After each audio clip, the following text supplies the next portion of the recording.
macro, because that's what G2 have been so good at, especially the spring split.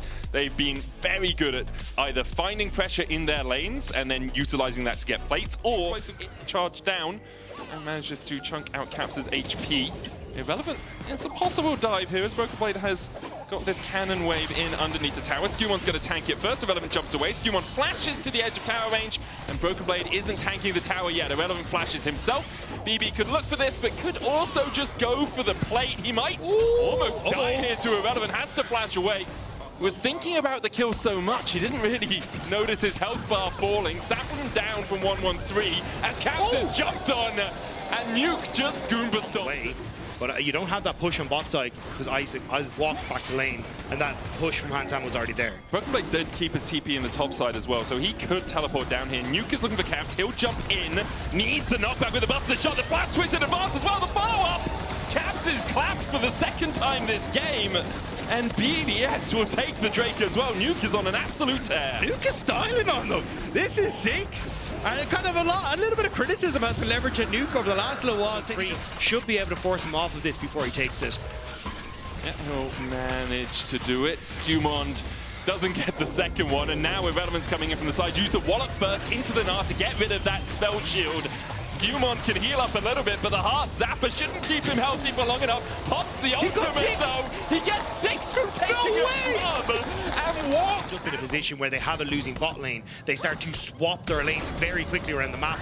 Oh, we got the all-in, but Caps managed to void. Seismic's jump just short though. Labrov trying to come in from the side. Nature's Grasp out from 113. Should just clip Labrov's. Caps able to stand to the side of it. Labrov down to 100 HP and knocked back with the Buster Shot. The Ignite will take his life. SkewMond trying to turn it around, but no real follow-up from the rest of G2. Meanwhile, in the bot lane, Broken Blade jumping onto Irrelevant, who gets the wallop and lands a house in the face of BB, and BB has to flash away again. Irrelevant has a flash of his own, with the house not quite connecting. So, Irrelevant kind of rightly being a bit perturbed as to what might be coming his direction. No flash.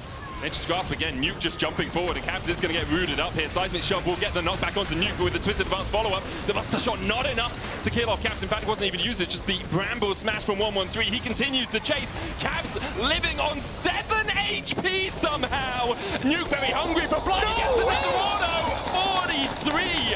43 is where Caps walks away.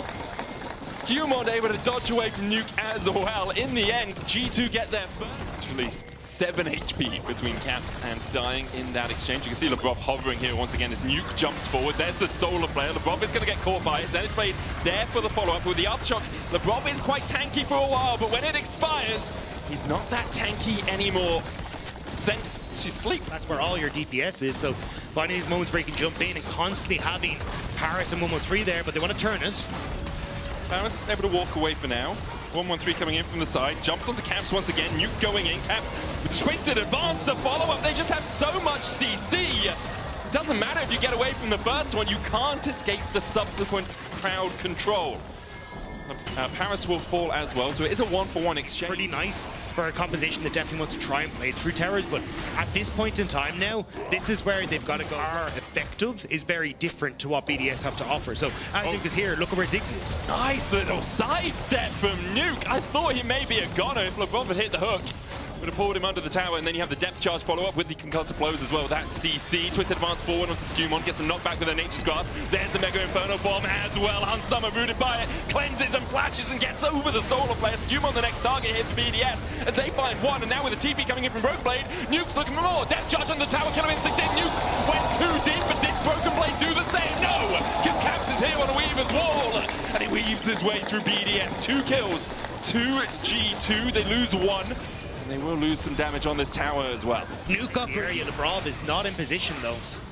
It's also whether BDS don't need to force in. Nuke is still push recalling. So just gonna go for mid tower. G2 will just look for that mid tower. Importantly, Caps can move down mid and Weaver's wall off BDS from this mid lane if they want to, but because of the Mega Inferno bomb, G2 Irrelevant going to try and run it.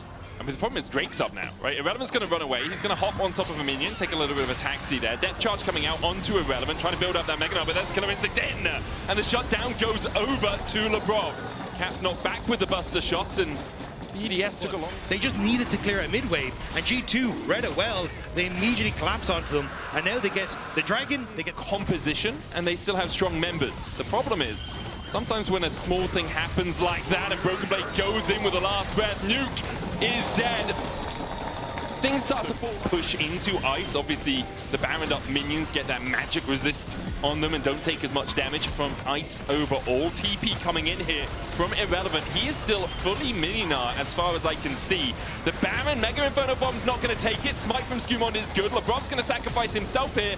Or can he flash across the wall to safety? Solo player hits too, but it's SkewMond and Broken Blade. Not really the targets you're looking for. Nature's Grasp goes down. Broken Blade falling low, but has that shield. Nuke now looking to jump across the wall, but can't get close enough, and all of G2 get out with their life. I think BB would have fallen, and that could have been it, but now G2 trying to get those flanks we were talking about. And it's the gating as well from BDS. You can see they're keeping SkewMond and Labrov at arm's length towards the top side. They'll secure the Drake. Now TP from Broken Blade into the middle of the team. SkewMond pops the maximum doses, but he's ignited, so we won't be able to heal up too much. Broken Blade in the midst of BDS is immediately blasted to Kingdom Come. Unsummer with a killer instinct, just trying to survive. He's the prey, not the predator this time as he dives away. Solo player gets the clip on Caps, but the follow-up not quite there. Good seismic shove on Parus. We don't want to deal with G2 until we know where they are. The frogs in the kettle. Yes. Understandable. Test the waters first as Caps isn't testing anything. Goes in with the Weaver's War, pops a stopwatch to avoid the Mega Inferno Bomb in the Solar Flare. Unsummer dived in with a killer instinct, and he did kill off Ice, but there's the Gnar from Irrelevant. He's going to jump across the wall. He'll kill off Labrov, and BDS find 2 of G2's engaged. They went so deep for Ice, but it just meant the hands could be enough. Nuke and 1-3 will start at the Baron. Irrelevant's going to come across as well. Parus trying to act. It's a bit of a bodyguard, a bit of a bouncer. SkewMond steps forward. BDS turn around towards them. Really trying to force G2 into making a decision here, maybe taking the fight. BDS just want to buy time for Ice. He's up in 3 seconds with TP. SkewMond forced away. Look at the damage from Irrelevant. G2 can't even get close. Irrelevant and Parus keep them at bay. BDS secure the Baron. And now only, and then every time you try and get to another lane to get the damage down, we're going to be there first. SkewMond trying to walk in here, but immediately has to walk out, knocked back with the Buster Shot. The Drake secured by BDS. They'll be on the back foot now as SkewMond's looking for the chase with that maximum dosage. Labrov could go for a hook. Caps coming in from the side, but in the end, G2 can't find an avenue to approach. Broken Blade, Caps is going to TP in. Yeah.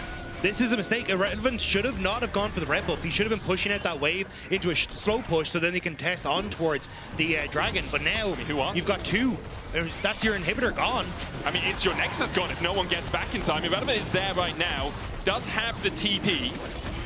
The Drake has been begun by BDS, but Broken Blade and Caps are on the Nexus towers. Broken Blade down to half HP. Solar Player's going to land. Inferno so secured for BDS, but they're on the run. As Labrov lands the hook onto Parus, Broken Blade and Caps unable to get much more as Nuke's going to teleport in. Unsummer dived into the backline, pops the cleanser, doesn't go pop himself. He survives another good hook from Labrov and Parus, and Ice are able to kill off Unsummer. Meanwhile, Caps and Broken Blade are dead. BDS have found everything they wanted as G2 tried to split them up, but only SkewMond stands still as BDS collapse on him. It's an ace for nil, an Infernal Soul, and the game for BDS. Irrelevant held his ultimate long enough to smash Caps into the wall the second he came out as Anya's, and now BDS are looking to smash down these towers as well and finish out this game. And G2, they tried to pull something tricksy on BDS, but Irrelevant and Nuke held strong. They held the line, and with the Infernal Souls at their backs, were able to win both fights out. BDS will take the Nexus Towers, and what is in one hell of a shocker, they'll take game 1 as well. And in the fashion they did it as well is incredible. Nuke popping off in the 1v1 against Caps, constantly being able to get this success with 1-1-3 and Parus playing around him. And it looked a little dicey at times, but BDS able to close out the game. That they were. We'll be back in, I believe, a short break. It doesn't say anything on my auto cue right now, but yeah, we'll be back after a short break with